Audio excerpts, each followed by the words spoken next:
Everyone, আমি শ্রাবণী তোমাদের জন্য আমার নতুন পেজে একটি মিনি ব্লগ নিয়ে চলে এসেছি। আজকে দিনটি ছিল 20 ফেব্রুয়ারি। আজকে আমার কাজ ছিল আমার বাড়ি থেকে খুবই কাছে একটি লোকেশনে। সেই মতো কল টাইমে ব্রাইডের বাড়ির লোকেশনে আমি পৌঁছে যাই। দীর্ঘ 3 ঘন্টা অপেক্ষা করার পর আমার ব্রাইড আসলো 5টা 20-তে, যেখানে ওর আসার কথা 2টোর সময়।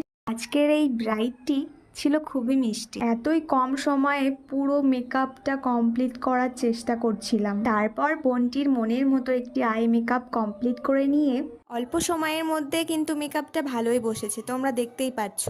আমার এই কাজটি পছন্দ হয়ে থাকলে চাইলে তোমরা নিজের স্পেশাল দিনের জন্য বুকিং করতে পারো। আমার বুকিং নাম্বার হচ্ছে 8942017461। তারপর ওর হেয়ার স্টাইল, কলকা একের পর এক সব কমপ্লিট করে নিয়ে শেষমেশ সময়ের মধ্যে বোনটির স্পেশাল দিনের লুকটি কমপ্লিট করতে পেরেছি। কিন্তু জানো তো, ও খুব নার্ভাস ছিল। যাই হোক, বোনটিকে কিন্তু খুব সুন্দর লাগছে এবং খুব খুব মিষ্টি লাগছে। বোনটিকে কেমন লাগছে তোমরা কমেন্ট করে জানিও। আর হ্যাঁ, আমার এই নতুন পেজটিকে ফলো করতে ভুলো না।